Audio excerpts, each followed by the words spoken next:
Hi, my name is Oksik. Welcome to my channel. And today we are carrying on with this half-finished snowman. The first part of it was basically basing it and creating a bit of a kind of a snow effects with watercolors, where we encountered a bit of a problems with paper in this book, which had, I swear to you, changed since last year, but never mind that. Not gonna whine about that again. So yeah, we had a bit of a problems with blending here, but we mostly overcame it.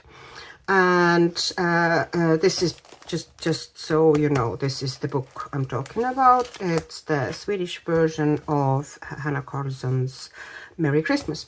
And we're almost done with watercolors now. Most of the work here is going to be a little bit of this, a little bit of that, some pencils, some acrylic markers, some gel pens, some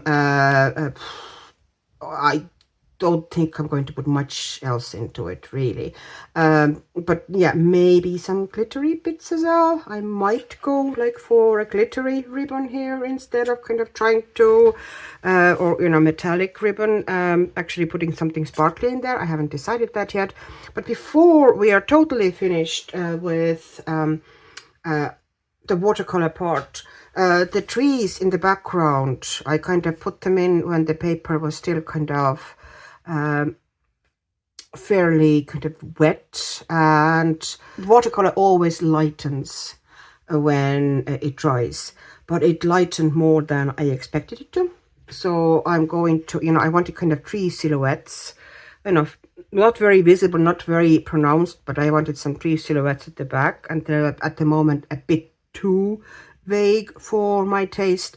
So I'm going to put a couple of them in again, and just, you know, kind of repeat it now on totally dry paper, because now the paper is bone dry. It's been I've left it alone for more than 24 hours, not because I needed 24 hours, but because I had other stuff to do. And my finger is like this because I managed to put it onto a hot stove. And I'm showing you now, for doing those trees at the back, just to kind of speed things up, I pre-mixed that already, and essentially I added some French ultramarine to natural yellow in this set. It's a Meiliang 52 set. Doesn't need to be that set. I'd say those colors are going to be in Meiliang 36 set as well. And also in most of the sets you would have ultramarine, and you would have some sort of a earthy yellow, like yellow ochre. And I just mixed these to get this kind of a almost grayish, greenish grayish tone, like this. It's like very kind of a almost blackish green. And I am now just kind of quickly dropping in some trees in there, and it goes pretty simple. You start from the top. I'm now using the actual the brush that came with this set, which is actually a pretty good brush. And you just come down in little kind of a like half curved shapes like this. At first, when you put it down, it looks very kind of a pronounced and distinctive and, you know, very strong. But this tree, for example, was put down just like 10 minutes ago. And as it has dried, you know, it's become a lot lighter. So don't worry if it looks kind of a bit harsh in the beginning. It'll sink back into the paper. And I'm not avoiding the twig hands of the snowman a bit. I might either do them with some sort of a decorative gel pen, or at least, you know, I'm going to put really dark base onto them. So now, and that's it, you know, I basically just dab the tree in like this. And now I'm going to, I thought about kind of putting like a small tree behind the snowman like this, kind of slightly showing here as well. It'll be a bit darker there, but just to have, what I like to have against white, to bring the white out better, is something darker. So this way you need to work less about, you know, covering the lines and stuff like this. Okay, so, okay, that went a bit too wide there. I need to make it taller. So it's a good idea in my books to have something dark against something very light, which means that you don't really have to wreck your head over, you know, how to disguise the black lines and stuff like this. So I'm just going to create a tree here as a, and I'm having the tip of it a little bit tilty, so it wouldn't be like super tidy. No, I'm leaving that tree alone. They're not going to really show like this. See that tree that was very, very pronounced and very dark at first. See how it has sunk in and already it's starting to lighten. So I'm just going to put those trees in, you know, on this side as well. And one thing to remember is it's a good idea. Let's say if I'm starting here from the tree, let's put one tree in so it is kind of like only halfway visible.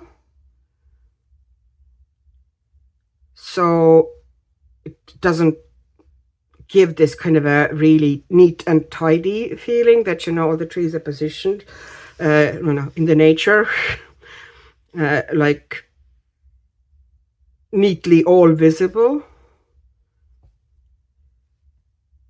But, you know, this tree isn't fully in shot. Next, we need to do a little bit of pencil work.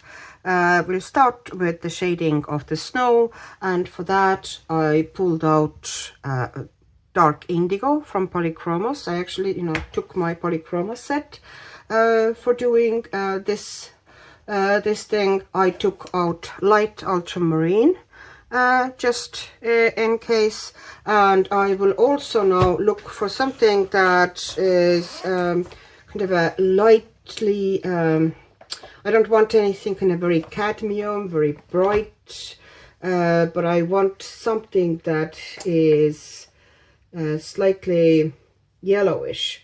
So maybe dark Naples ochre would be one of the options that would work here well here. Let me see if I have it here as well. Dark Naples. Yeah, I can't even. Anyways, I'm going to pull the dark Naples ochre, which, you know, will be used very, very lightly, like super gentle hand. And I am going to also take for myself here light purple pink. And these 4 pencils, especially these 2, will be used super sparingly in the snow, but I might drop a tiny bit in. So what will I do? Ultramarine won't be used huge amount either. I try not to overwork with pencils here anyway. I don't really, you know, want very heavy shading. If I go in, I tend to get carried away often with snow shading, you know, kind of get it too dark because I like contrast. So I tend to do the snow sometimes too contrasted. So I'm trying not to. This would be one of my kind of a big you know, issues. So wherever things are overlapping something really sharply, and you can see that there would be shadow there, I'm going to just very gently put in the dark indigo and, you know, into the corners here, and then I'm going to also very gently kind of diffuse it and blend it out like this. Just release the pressure, you know, put it pretty much almost full strength in where the kind of the darkest shadow would be. You know, there's no light there. That little hat thing is throwing pretty sharp shadow. And then as I come out from those lines, I am going to bring that shading out, you know, kind of, I'm going to release the pressure and making sure that the shading is going to be fading into the previously existing shading, because we really do have the gradients down. I like that they're watercolor gradients. I like that there's texture there. I don't want to kill it with pencils, because if I went over all of it with pencils, you know, I would get smoother results, yes, but I would also pretty much get rid of, you know, what makes the watercolor so cool in my eyes. You know, all the little effects and little textures, and, you know, the way it's pretty much decided how it's going to move on its own. The spontaneity and the organic feel of the watercolor will be gone, and I'm going to be left with fairly typical kind of smoothly blended out snowman, which is, you know, nothing wrong with it, but that's not what I'm looking for here.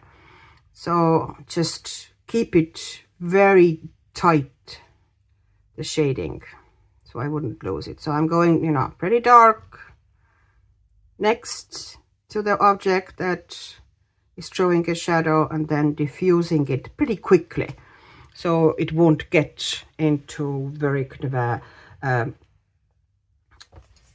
so I wouldn't be tempted to take my dark indigo too far, because as I said, that is one of my big vices. You know, I like to have deep dark shading, and, you know, bright brights and dark darks.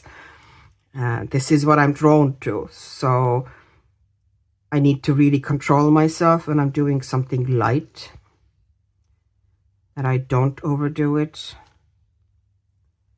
But what I need to do with the sky is that I feel I don't want to put another layer of watercolor here, because the paper is getting pretty banged up here, and I don't think it would really, you know, it would add depth, of course it would, but I think I'm going to try to figure out something else that would kind of go fast and just give me a little bit of darkness, you know, here in the corners and at the top. So, but I'm not going to do that yet. That's going to be one of the last things I do before I put the snow, you know, kind of snowfall all over the page. So, you know, wherever there's kind of a crease, or you can see that the artist has tried to give the snowman a bit of shape here and there. It isn't just kind of a one very perfect smooth ball, which is not how snow, well, we can if you're really skilled and artistic, but usually there's a bit of a wonkiness and texture to snowman. So we're definitely going for a snowman that is made by kids here, okay? So it's not going to be super perfect. So I'm going to put those little textures and bumps in there. And, you know, just bringing out a little bit of that dark indigo. And now I'm going to put dark indigo slightly kind of diffused underneath the eyebrows as well. Let me move there. Okay. And maybe kind of tiny bit around the eye here as well. And underneath the nose, I'm making sure that there's nice and strong shadow there. And I'm also diffusing it slightly. And now I'm taking that light ultramarine. Numbers of these, 140. And the dark indigo is 157. I rarely ever use the numbers. I tend to, at least in Polychromos, think of them with the color names. So I'm sorry if I keep forgetting to call out the numbers of the pencils as well as the names, because I just don't tend to think about them. And now that I've put the dark indigo here in the top as much as I could, I am also going to now take that light ultramarine, and I'm not sharpening it to very sharp point even, and I'm holding it slightly sideways, and I'm just with a very gentle hand going over the areas that I have put a bit of the, you know, the shading, the initial shading, just to deepen it tiny bit and also give it a tiny bit of a color variation here and there. So just, you know, to make the shape and the roundness here a bit more pronounced.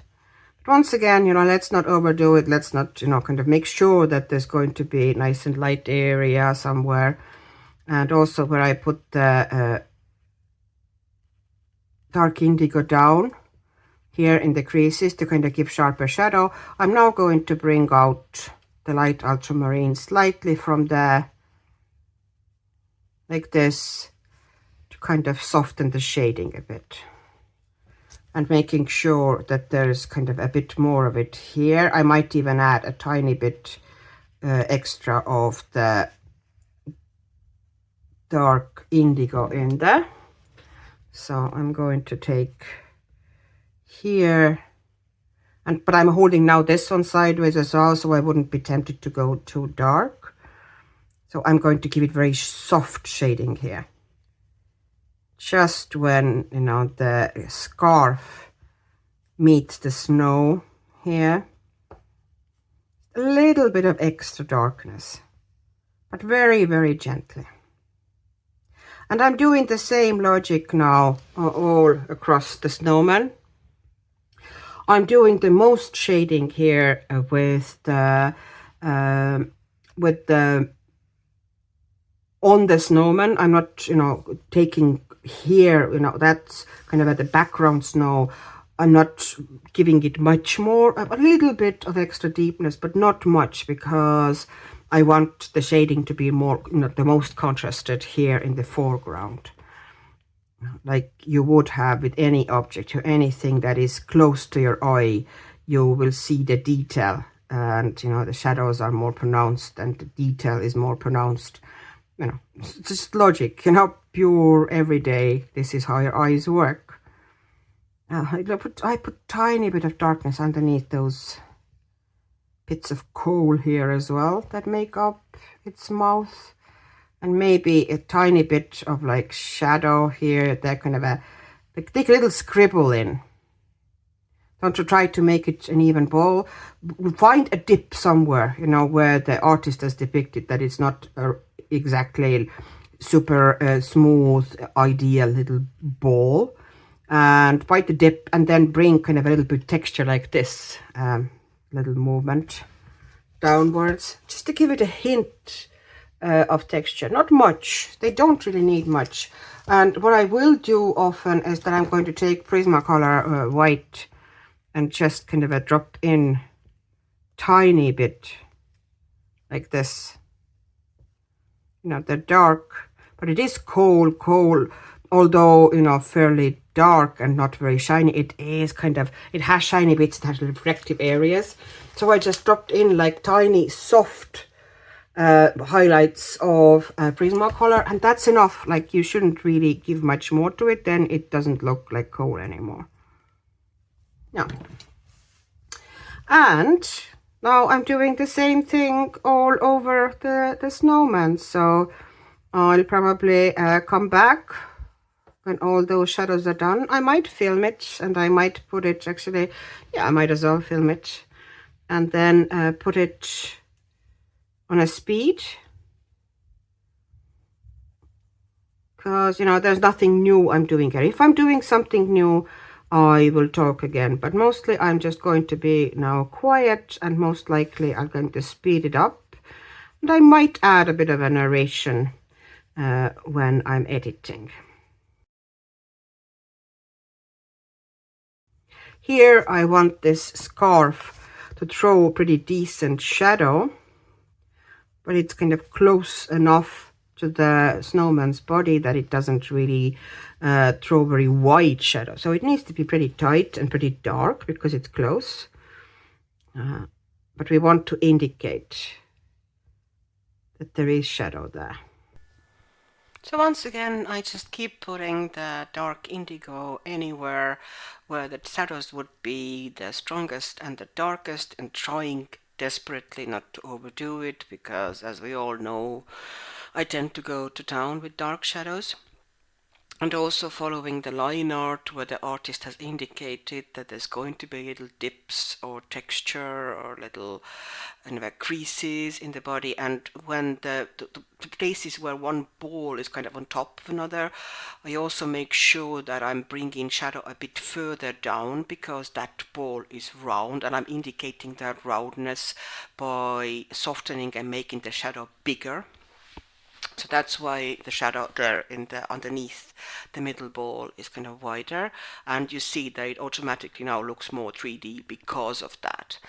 And same story now, dropping a bit of a darker color into all of these creases, and then also at the bottom there, where those kind of mounds of snow would be in front of the snowman, I am putting a bit of a darker shadow there, because those would be obscuring and blocking the light for the white of the snow of the snowman, so there needs to be a bit of a sharper shadow there too.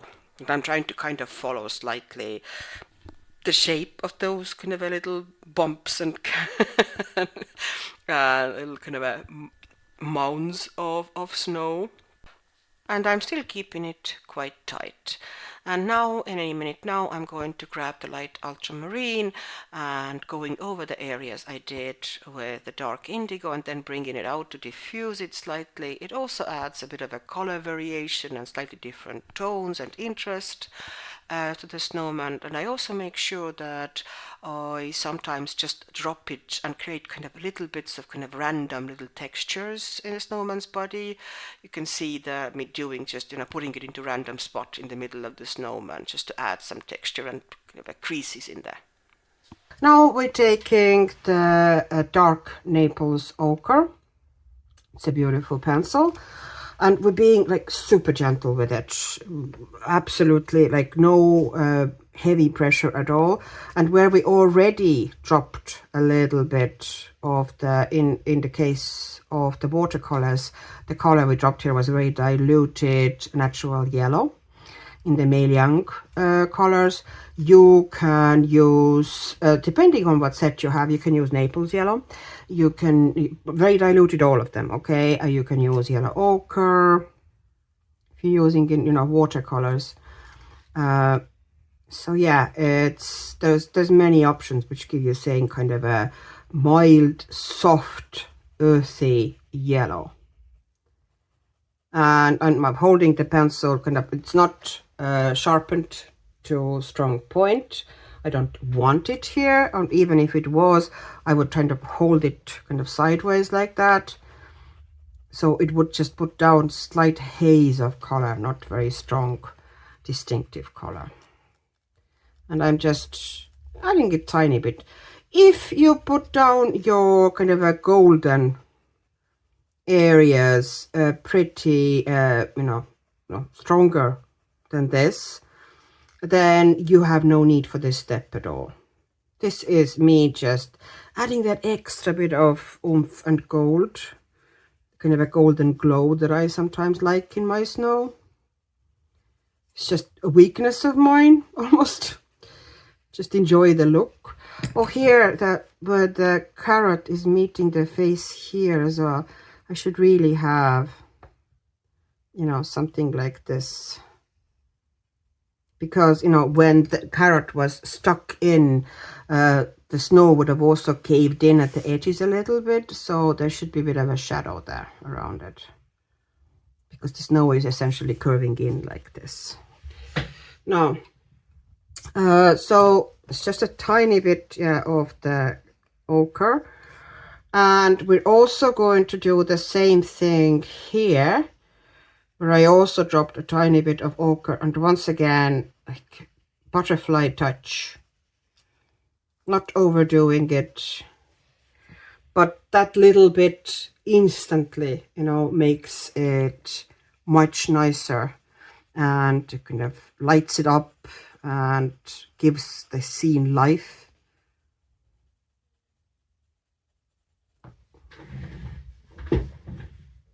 Okay.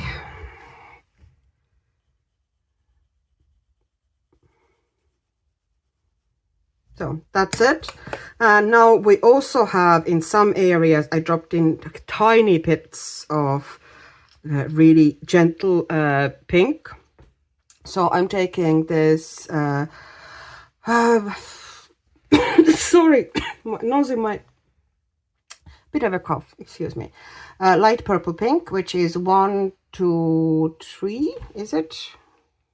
I think so, yeah. And see, I never know the numbers. And once again, I'm holding it like this sideways from far away from the tip. And I'm very, very gently, butterfly touch, adding tiny bit of blush where I feel like it, would look nice.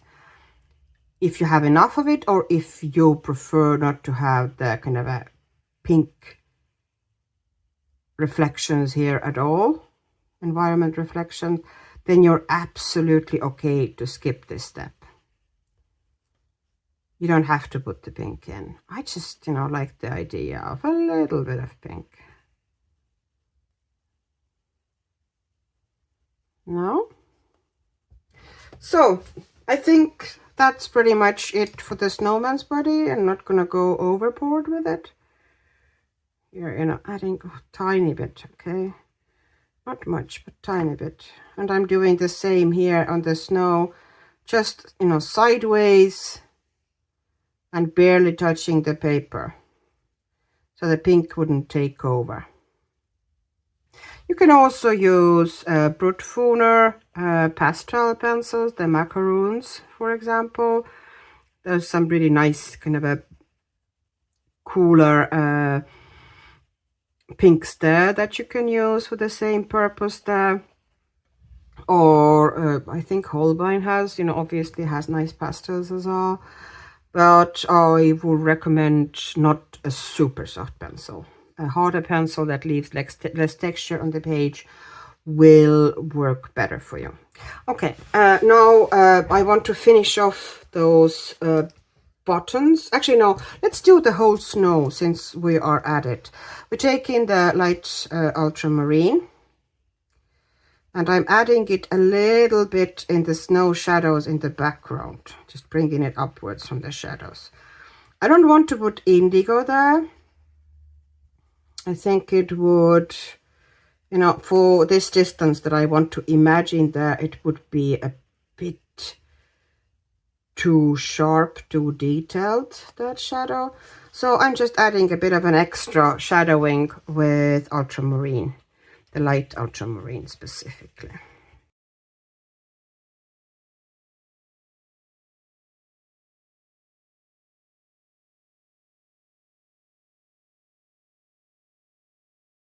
And there's not much more I can do with that there, but I do also need to put some shadows into this snow here, which should kind of match the snowman at the front, here, because they're basically part of the same composition. So what I'm going to do now is I'm going to go and do that, and I'll be back because it's going to be essentially done exactly the same as I did the snowman. Now I'm adding a bit of ultramarine, since I made a choice that I'm going to use some ultramarine as well in shading. I'm going to use a tiny bit of ultramarine here, but in fairly concentrated manner, in those little, to depict the fluffiness of the trim of the hat. This is now the full ultramarine, not light ultramarine, and I'm adding it some darkness, so when I use the white gel pen on the lines, there would be something that it stands out against.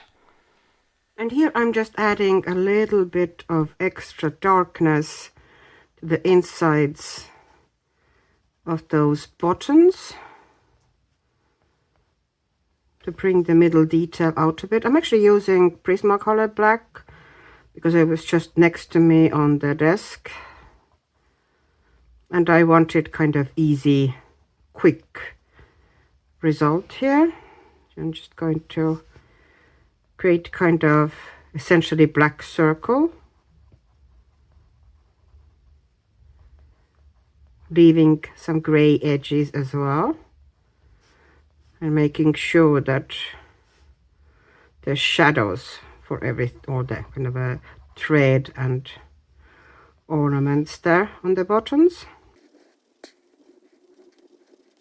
Now I'm grabbing white pencil, and I'm just going to maybe add a little bit of black here. And I'd say I'm going to put these details in with gel pens. I'm not going to wreck my head over them, but I'm just essentially giving a little bit of extra highlight on the edge of the button with the white, because I don't really feel like, you know, spending huge amount of time on these buttons. I might put I'm kind of creating a bit of a dimension into the button by going with the black pencil over the edge of it and then softening that towards inside.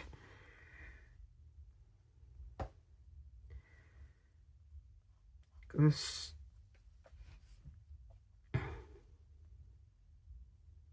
tiny details like that, I would often just, you know, put some decorative gel pens onto it, you know, those middle bits here. Yeah, I'm not gonna spend huge amount of time on them anyway. But you know, I softened the edges of buttons now, and now they look a bit better. With the hat, I had already put kind of basic guidelines for the shading down. So now I'm using magenta here in the deepest shadows. It's just a kind of, essentially I'm not using pure red in the shadows to just cool them down. And then as I move away from shadows, I'm moving into warmer tones. It's kind of a quick way to create deeper shadows. It's just, you know, making them a bit cooler. So here's the magenta, softening the edges of it a tiny bit, so it's easier to get out of here. This is my dog now, once again, telling me that life is not good and she has no blanket on. Just a second, Shen, it won't take long. Yeah, I hear you. Shush. I see. Is that what you're saying? She's unreal, people. This dog knows her rights. Shush. Wait. She's like disgusted with me. What do you mean, wait? Wait. So I'm putting pretty strong magenta down. I'm not being very gentle with that pencil here. Wait a second. Really? Happy now? She got her blanket on. Her life is much better now.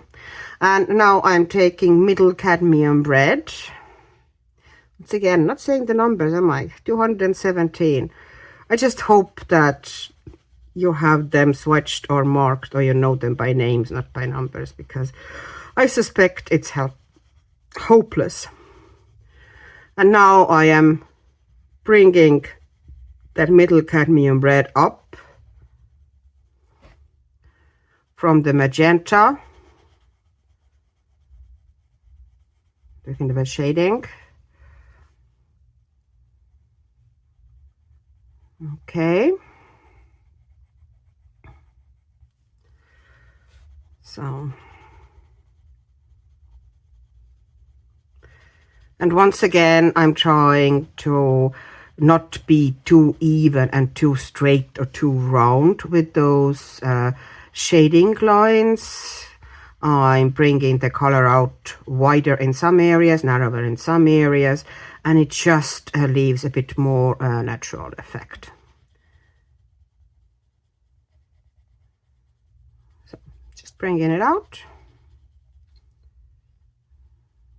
and softening it here.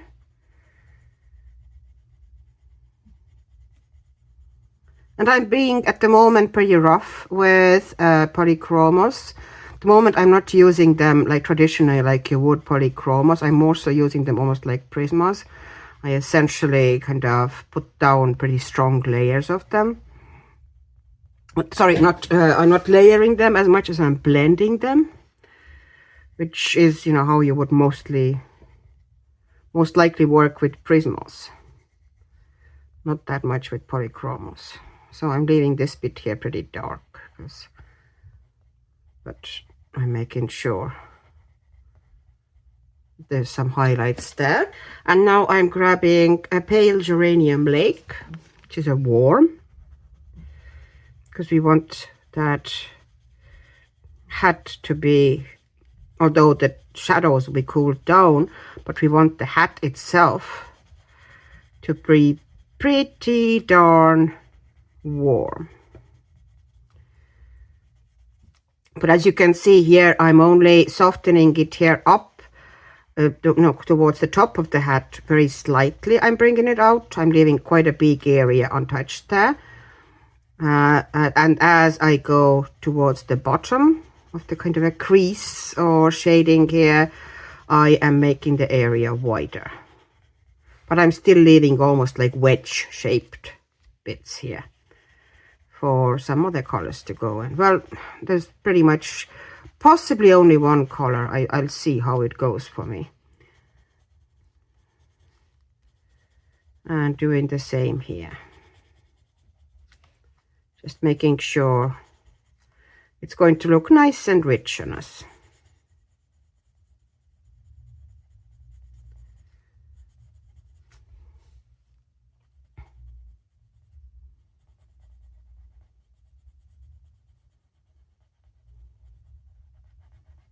Now, excuse me. And now I'm taking dark cadmium orange, and I'm going to bring it kind of upwards and leaving still a little bit at the top.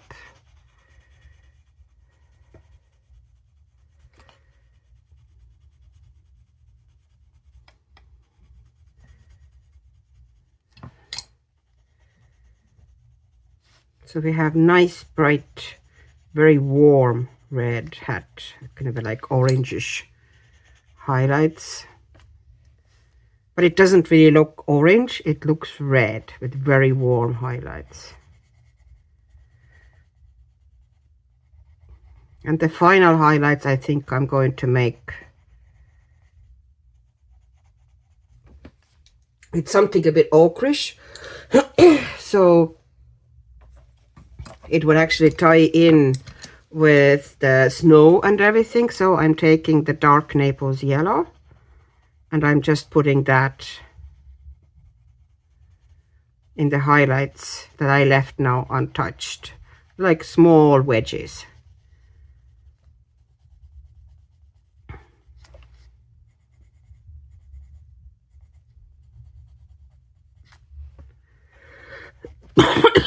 Excuse me, I don't know what's going on. I don't have a cough and suddenly I do. Just have some random phlegm in my chest. And that's nice. I'm sure you were delighted to have that information. Now, and that's how simple that was. And now I am doing similar thing to the red stripes in the scarf. I'm showing you a couple of stripes. There's no point to kind of stretch this video to show you all the stripes. So putting in the magenta in the shadows, and also where the artist has kind of depicted that there's kind of some creases or stuff going on, we're putting in the same thing, just kind of creating some shape and texture into the scarf. And here as well, where the shadow from the scarf, and here, just like this. And now I'm moving on to the cadmium red, the middle cadmium red, sorry. And just kind of going over the magenta with it and bringing it gently out.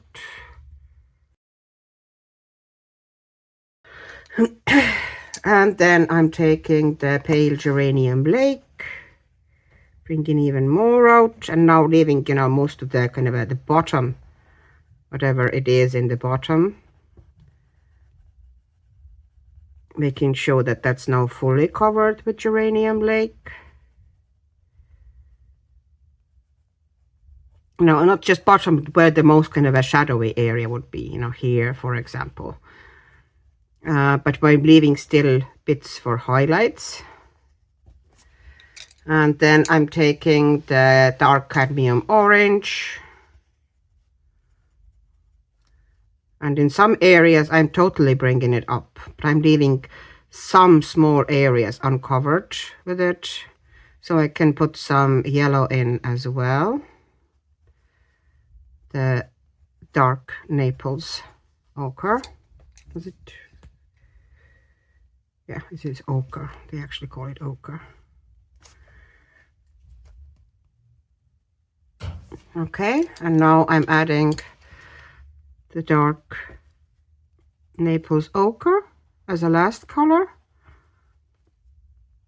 And because now we're working on pink base as opposed to red or pinkish red and kind of a mildly ochre base, we get slightly different color result or color payoff than we did for the hat, but it still kind of ties really in together with the color scheme we have, because we're essentially using the same pencils, that we get slightly different results. So I'm going to do now the whole scarf, all the red stripes, and then we'll move on to the other red things.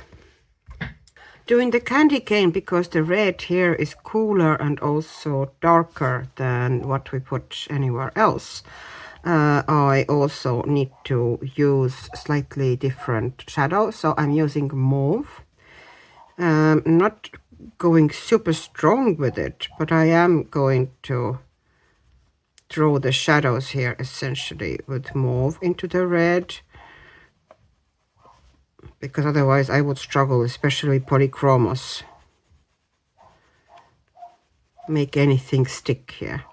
And I'm also going to put kind of like a finger shadows down. All right. And I'm also going to find something, we want kind of a coolish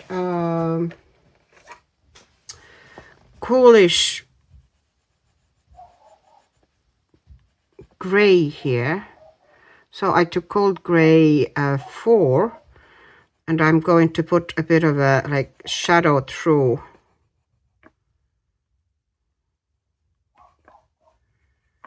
I also need to create a bit of a shadow here as well. This red is going to be pretty shadowed. And then here at the bottom, just with a little hook at the end to depict that it's round at the bottom there. And now I'm going to also create, you know, a little bit of a shadow here, bringing it down there and upwards. I'm not going to put extra shadow on the top here. And you are going to have a bit more shadow because it's basically shadowed by the bow. Okay, going to put shadow in on both sides, and also doing this kind of a hook thing at the bottom. Don't know if you can see, to depict that the bottom of it is round. Okay, and I'm going to stick it back in and taking a darker gray, which is gold gray 5. I'm going to slightly darken the shadows in some areas.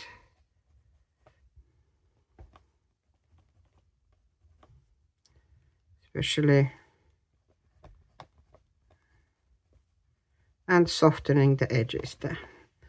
Okay, so we have a bit of a shape to it now on the white side. Now I need to kind of emphasize the shape of the thing also in the red. So I'm taking the middle cadmium again. I'm trying to... Middle cadmium will be looking different because than it did in other areas, because Polychromos, transparent pencils, the underlaying color here is kind of more cooler, cool red. So whatever I'm going to put down over it is going to be also, you know, because it's a transparent pencil, it's going to look cooler. So you can get totally different kind of results, especially if you put bases down like this, which establish temperatures, shading different areas with the same pencil, which is why I like basing so much, because creating cohesion afterwards is kind of quite easy. Okay, and I'm now going to stick over it. Actually, I might take that dark Naples ochre to see if it gives me a bit of... Yeah, it does give me a bit of a highlight here in the middle, just to create some extra dimension. Instead of putting another red or light red into it or pink, I'm actually using dark Naples yellow as a lightest color here. And I think it looks more interesting that way. Okay. And I think I might need to take the mauve again and kind of accentuate the sharper shadows here.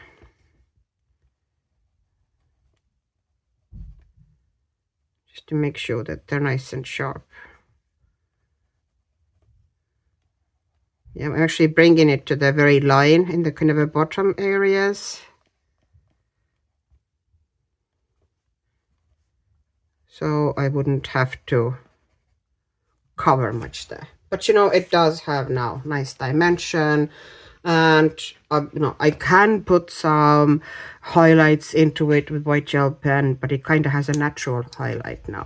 What I am going to do is I'm going to take white, either Prismacolor or Polychromos, and go slightly over that gray, so it would be kind of softer and more looking not like a gray, but you know, shadow of white. Just lightening it. It's not even about lightening, but softening.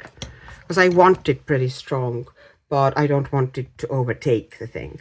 And now I'm going for those little birds here. They are tiny. Yeah. Okay, let's see if I can get you like this closer. And there's very little shading we can really do here, but once again, I'm taking, you know, to get like really sharp shading here, actually visible from the distance. If you look at the full image, I need to use pretty sharp and cold shadows. So I'm using mauve again, and I'm just adding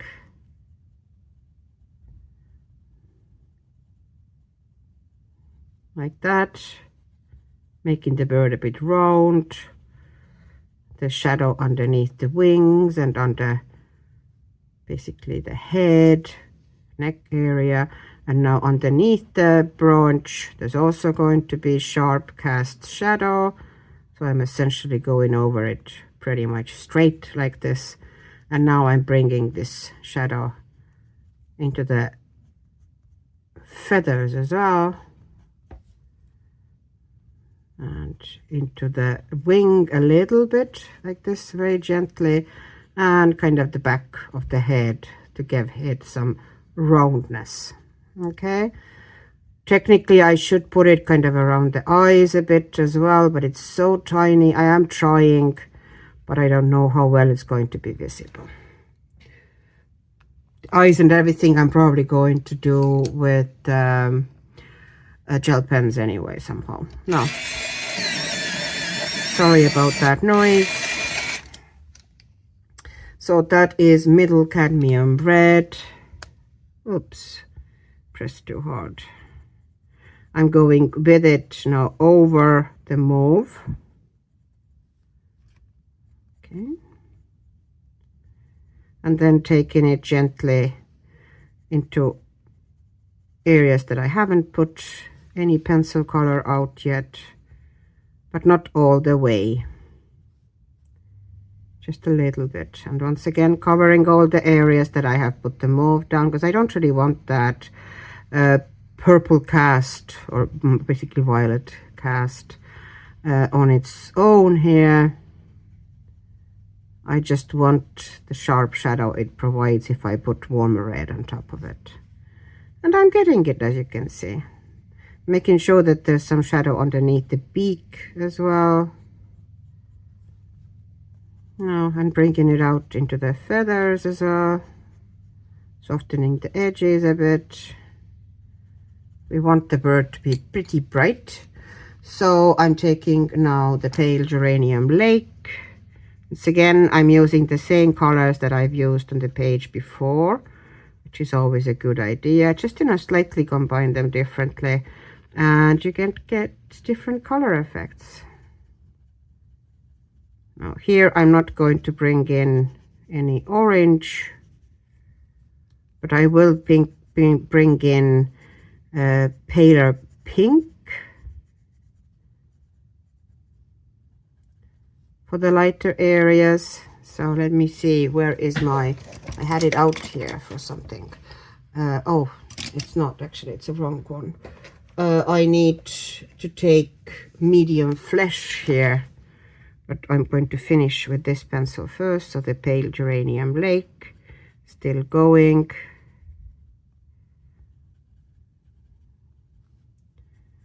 Just making sure that, it gives a nice, strong, warm red cast to the birds. And now I'm taking the medium flesh and I'm going over the areas that are all uncolored yet. So the lightest areas with it. And we get nice, strong red birds like that.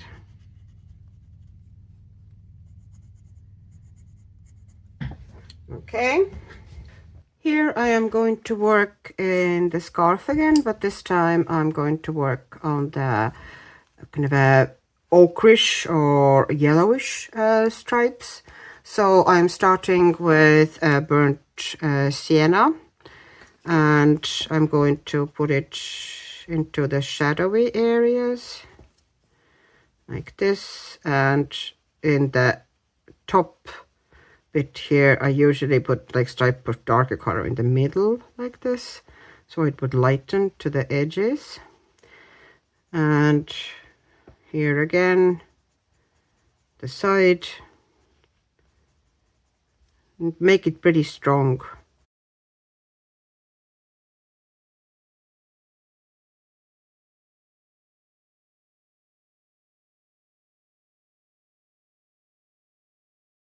And now I'm taking the terracotta color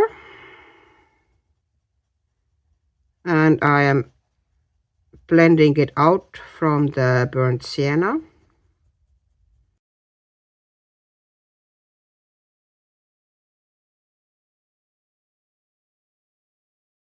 And here I didn't put anything down. And now I'm taking the dark Naples ochre again, so keeping something in the keeping, the same color that we used across the page. And we're putting these into the lightest areas that we left uncolored yet. I think I'm going to use the same colors here in the bow, just to give it a bit of a shading. Even if I do put kind of stickles or sparkly stuff onto it, I probably still would like to have some bit of a shading glowing through this. I'm not going into super detail for this reason, the shading, just adding a bit of a darker shadows. This is now the burnt sienna again, It's quite popular pencil in my set. It's getting kind of shorter.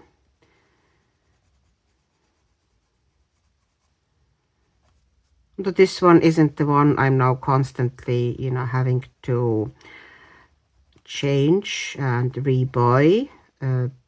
Dark indigo would be one of these pencils that I'm constantly running out of. Burnt sienna is shortening gradually, but I don't really have to constantly worry, do I have enough of it? No? Okay, and there's overlap here as well, which, you know, we should gently bring forward, and using the same terracotta again, which will probably show up a bit brighter here because we have, as you know, slightly lighter base. So the terracotta is going to show a little bit more. And now I'm taking the dark Naples ochre again, and I'm just going over and bringing the rest of it into yellow, and we get this kind of a creamy yellow / golden ribbon, which we could leave like that, or we could put some stickles or something, you know, pretty onto it, and I haven't really made up my mind about that one yet. So, you know, these decisions I'll probably leave most likely to you, the kind of last decorating decisions. As you can see, the page itself is now, you know, taking shape. I need to get a pigment pen. I wanted something waterproof for these twigs, because anything I'm going to splatter onto it eventually might, you know, be watery. Most likely it will be watery. So I don't want anything that will run here. So I'm just putting in a pit pen that is dark sepia. And there's really no need to kind of do much of a shading here. I'm letting it dry, and I might actually put some little tiny bits of highlights into it with a pencil, which is easier in this instance than trying to get that darkness and color this thing with pencils. Just a couple of highlights will be fine. I think I might make the bird's feet maybe golden. That would be fun, but I need something fairly fine, so I don't know if I'm finding anything that will actually fit. Those feet are tiny, so it needs to be some sort of a gel pen or something like this, because I can't really even get into them properly with pencils. So this is it. This is just pit pen down, and that's going to be now waterproof. And also, since I have it out, I will stick it, the lightest ones is gold gray. Do I have really light gold gray here? Gold gray 1. No, that doesn't really give me much. Just adding some extra shadows with the gold gray. That's 3. Underneath the little objects. That kind of is easier to do with a pit pen or a water-based pen if you have a light one like this, than fiddle with pencils. I do have some pencil down there, so but I don't feel it's enough, so I'm just adding that gold gray 3 pit pen. Just, that's a bit of extra shadow there. Make them a bit more pop. And now we're going to move on to essentially outlining the snowman. And for that, I'm using this one. Well, for some parts anyway, not for everything, but this is white acrylic brush marker. It doesn't have to be Simtab. It's just Simtab is fairly opaque as far as the brush markers go, so I like to use that one. But any white brush marker is okay as long as it is white. This one has kind of a slightly different feeding method from most others, but the ones with kind of a direct feeding method are going to be okay as well. And why I like to use that one, you get kind of a more fluid, more organic line that doesn't feel like, you know, it's something put down, you know, sharp outlines with a pen. It's a bit more painterly, but I need to be kind of this specific one, because it's not as full as it used to be and not as fluid as it used to be working wise. So I need to kind of be careful that it doesn't spit on me or do anything. But at first, you know, when I got it, it worked flawlessly in every situation. Now I kind of have to be a bit careful. But basically, you know, anywhere that there's kind of outline of a snowman itself, I am putting that down. And as you can see, you know, it's a different sort of a line. It's softer, it's not as sharp as pen line would be, and it does look kind of more painterly. Okay. So. And also, sometimes I leave, you know, if I feel that it's still a bit too sharp, I might leave it for a little while to dry and then put another layer on top of it and then wash that another layer out slightly. So you get kind of softer transition. Let's say, you know, this is the water brush. I can just, you know, go over the white acrylic paint. At the moment, of course, it kind of washes the whole thing out, but, you know, once you have let the first layer to dry, this helps. So I did that bit here already. And for doing that effectively, you kind of need to move the page so your hand can do that slightly fluid, soft movements. You almost need to do it in flicks. So the end of your line is going to be not, you know, you don't just do kind of a solid thing. You don't just do this and leave it like that. You work like this. And you might do one part of line thicker and then end it like this with sharper bit. And, you know, because the nib or the brush of mine is a bit banged up, it's hard for me to achieve these flicks, you know, sharp edged flicks with it at all, but I'm still trying. But yeah, you know, this is how I prefer to do that. So all the snow here I'm going to do with that. I am also going to put it down here at the back. And here I'm going to soften the bottom immediately with the brush pen in small areas, otherwise it'll just get lost. But I can also, you know, add extra if I feel, you know, that I didn't get smoother transition. And if there's kind of a dark line like this, that's just paper getting wet and it looks kind of darker here. Once it dries, it's going to settle.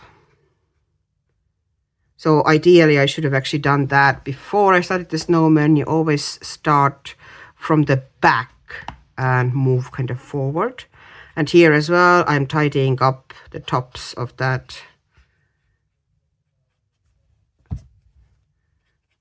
snow mound behind the snowman. Oops, I have something stuck, some sort of hair stuck to it. Still there.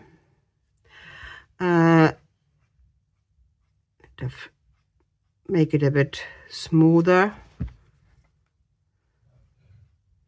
Once again, just kind of a quick blending out.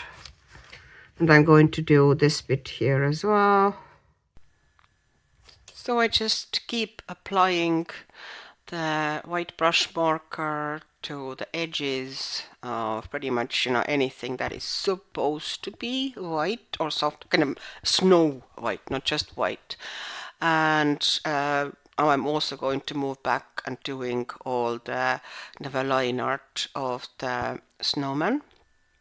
And you can see how it becomes much nicer looking. I am also going to show you in a minute that you can use pretty much any juicier, like you see that one, that type of acrylic brush marker, so it does not have to be a sim tap. And as you can see, the best way to do it is to keep kind of flipping the book around, so your angle would also be convenient for your hand movements. So, you know, don't feel that you have to keep it straight up. And I'm also now going to do the bottom snow here. Here I feel that the black line at the bottom where I don't want to put the white is a bit too prominent. So I'm going to add a bit more of the dark indigo to create deeper shadows there, which will hopefully kind of get rid of this feeling that, you know, something has been forgotten here at the bottom. We want pretty sharp shadow there. So we'll see if that kind of helps and gets rid of that just, you know, out of place black line at the bottom of snow. I'm pulling tiny bit of a highlight here and there into the twig hands with white Prismacolor pencil. I'm not going into huge detail with it.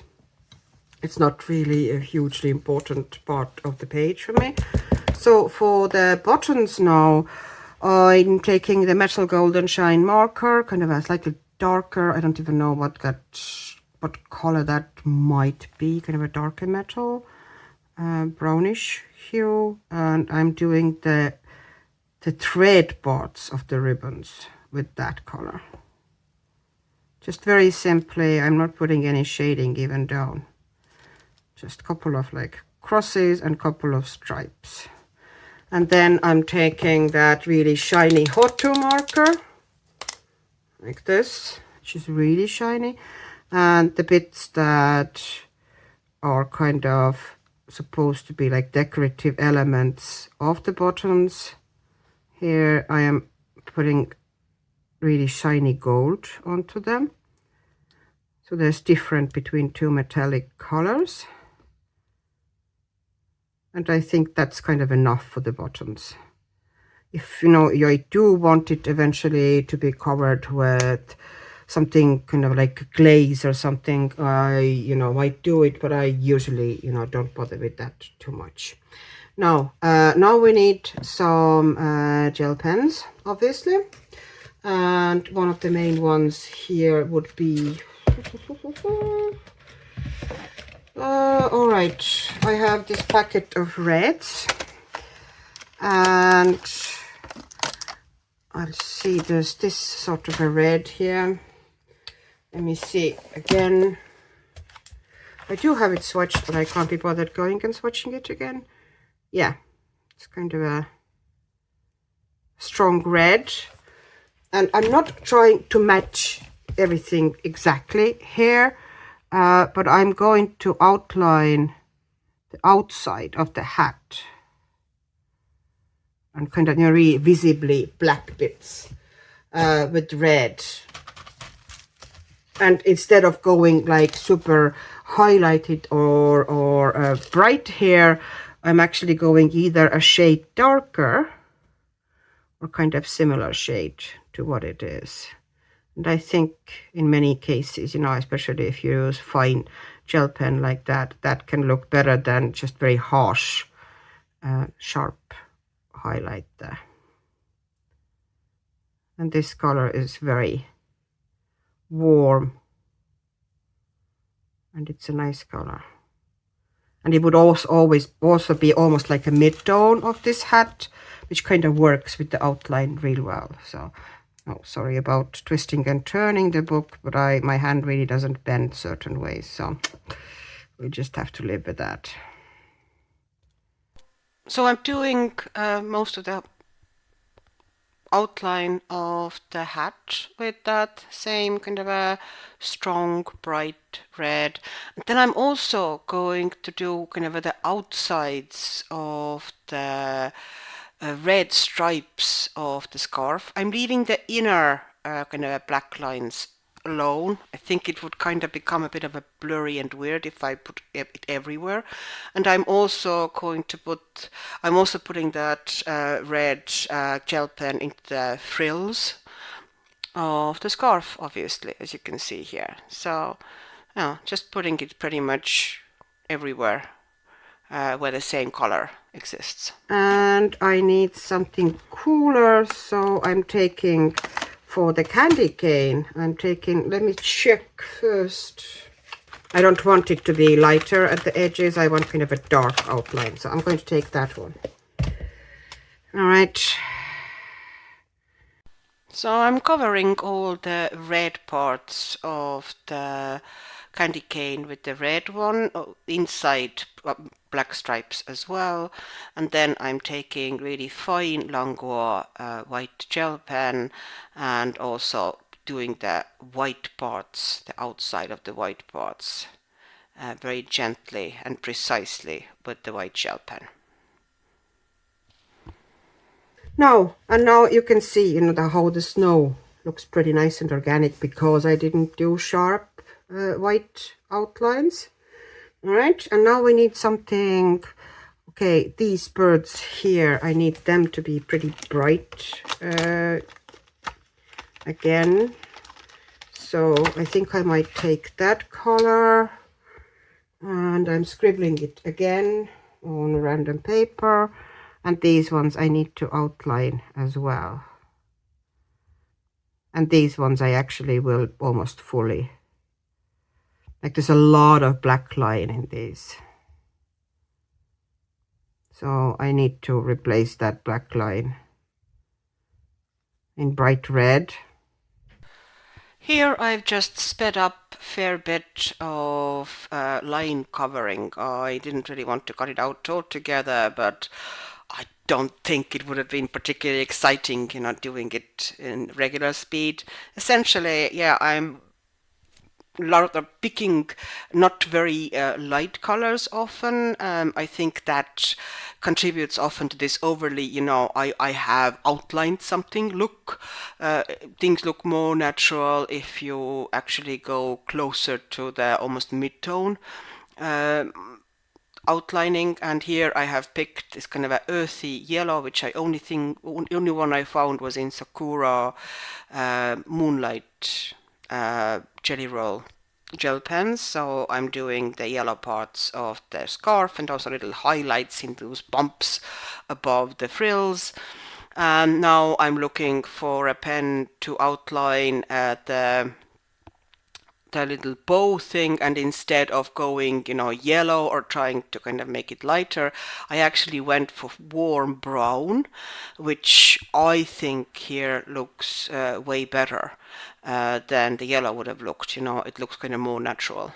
So well, that's my opinion anyway. And now I'm taking kind of a yellow gel pen, and I'm also putting the beaks and the little feet into the birds with that one.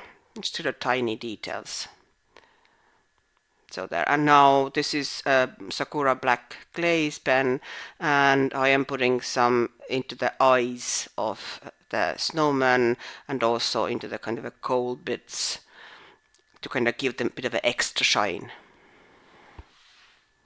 And that is now the 1mm, the calligraphy one. One of my favorite kind of juicy whites.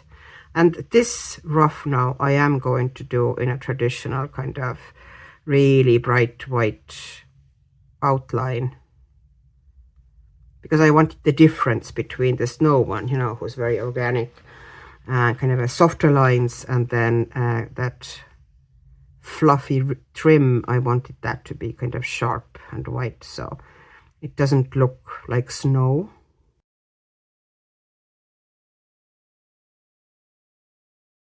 Now we're starting to get there. Most of it is now everything, the was supposed to have gel pens on it or any line covering is mostly done. Now I want to darken the sky at the top, and I don't want to go and get it wet again with watercolors, so I'm going to do it in the lazier way. So this is dark blue. Those are Artex soft pastels. These are the ones that I kind of tend to use nowadays. I like them quite a lot, and you know, I've been using them in my works a fair bit lately, surprisingly enough. And I'm going to scrape some off. It's almost like it's a bit of a like Payne's gray, and I'm going to put some dark blue into it as well.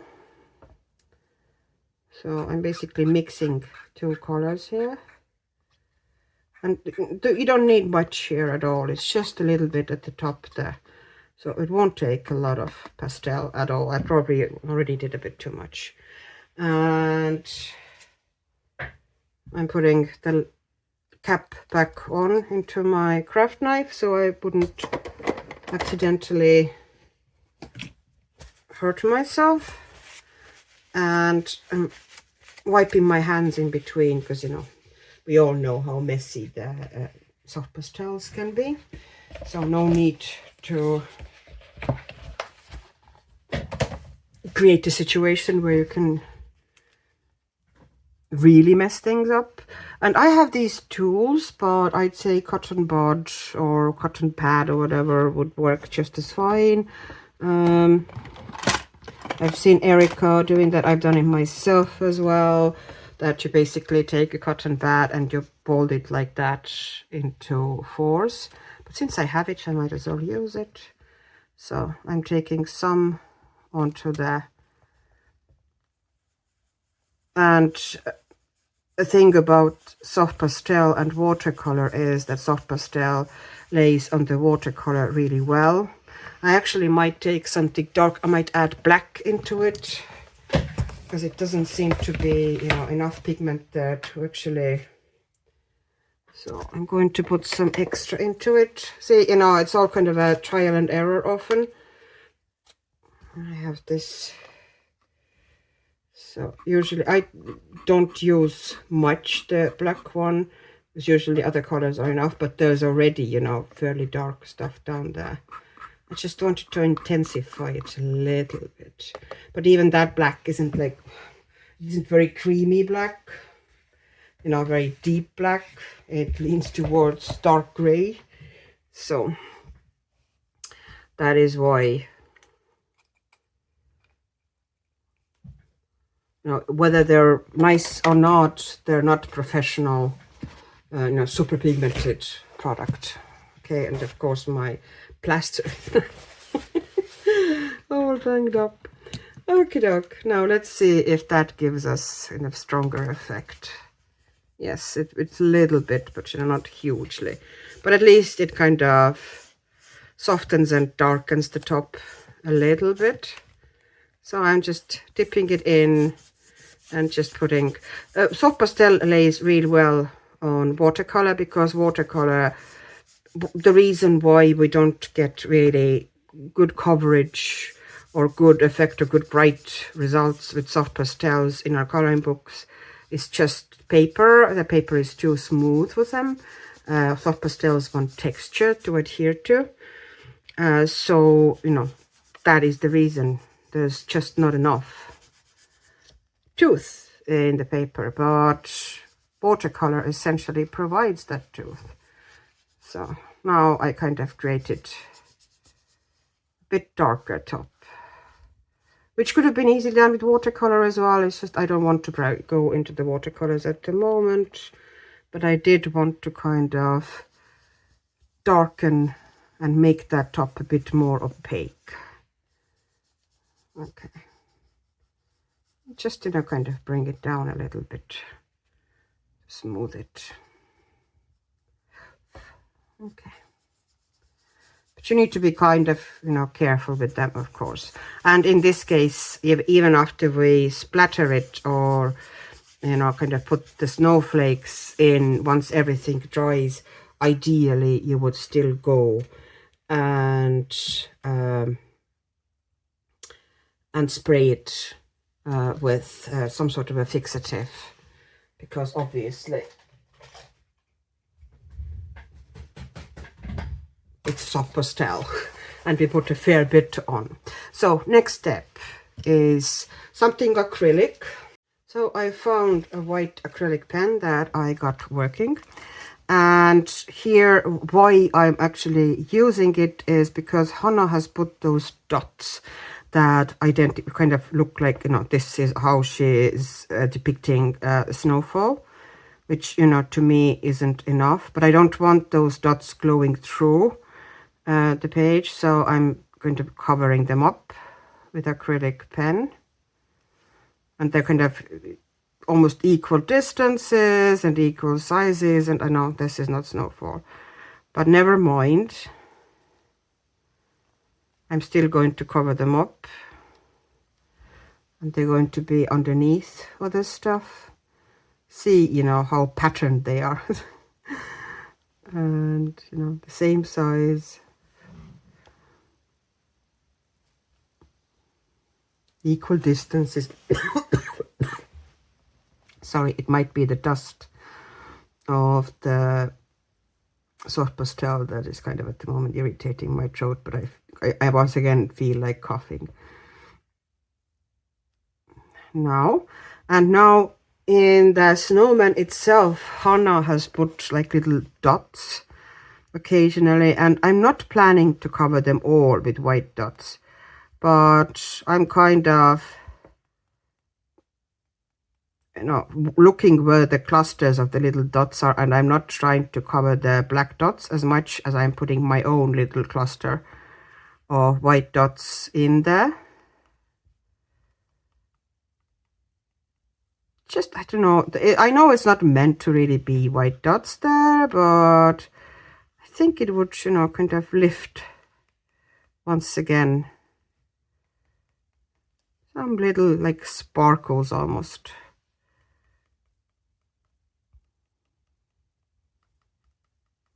Just to add a bit of interest.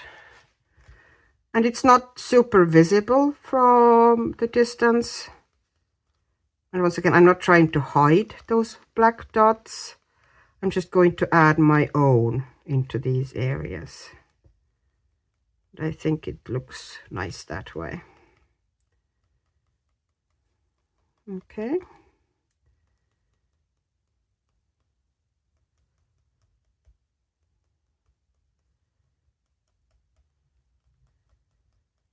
Okay, and now I need some pieces of, okay, I need to get the thing going a bit more opaque. This isn't particularly great artist straw, the white, but you know, it'll do. For my current purposes, it's going to be fine. I'm not trying to be super opaque. I'm just adding a bit of interest and texture. Okay, so I'm leaving it as is, so not to overdo it. And I might add some, whoops, see, that's, you know, some bigger snowflakes here as well. But, you know, I don't, at the moment, there's no understanding what it is. Is it stars? Is it snowflakes? I know that it's supposed to be possibly, you know, snowfall, but it doesn't really say that loud. So I'm just putting some kind of a stronger, more even stuff onto it as well. With snowfall, it is important not to forget to let some of the splatters or some of the snowflakes to go onto your actual image as well. You know, not just have them in the background, but we'll do that pretty much the last. And here as well, like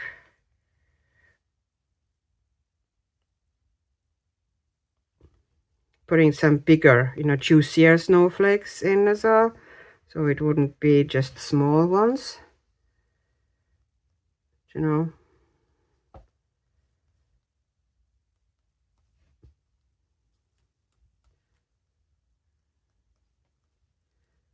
Okay. And now what I want to do is I want to take a piece of paper, like a post-it. Let me see if I can find it quickly without having to switch off the camera, but most likely I will have to switch off the camera. Oh no, I found it. And I'm going to rip a piece out of it that would cover the face of the snowman mostly. You know, when I'm doing,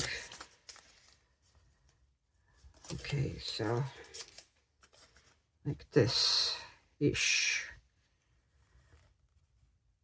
When I'm doing the splattering, so I'm protecting the face a little bit. The rest of it, I actually want to have the snow on it. So let me stop it and gonna change my setup a bit and then figure out how and what we're going to splatter.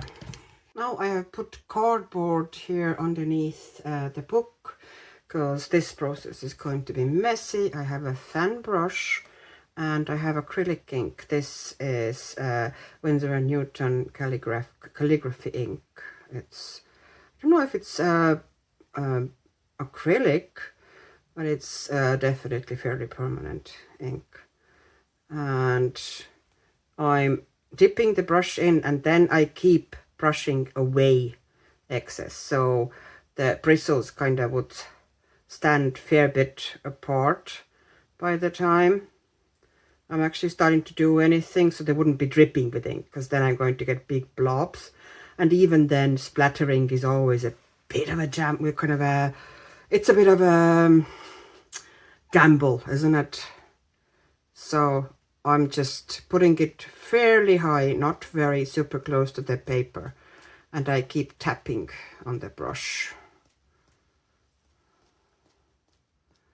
Just tap, tap, tap. And now I'm feeling, you know, and if it gets too fine, I can get a bit closer. You know, I want to get a bit bigger, stronger. Now, and you know, that's not enough, obviously, so I'm going to dip it in again. And I keep wiping it off. Like this, so there wouldn't be dripping. And once again, I'm holding it, at first anyway, fairly high.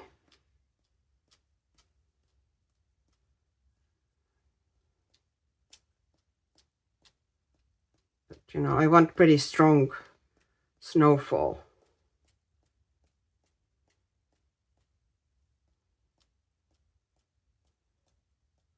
And now that the brush is getting a bit more empty, I'm bringing it slightly closer to the paper.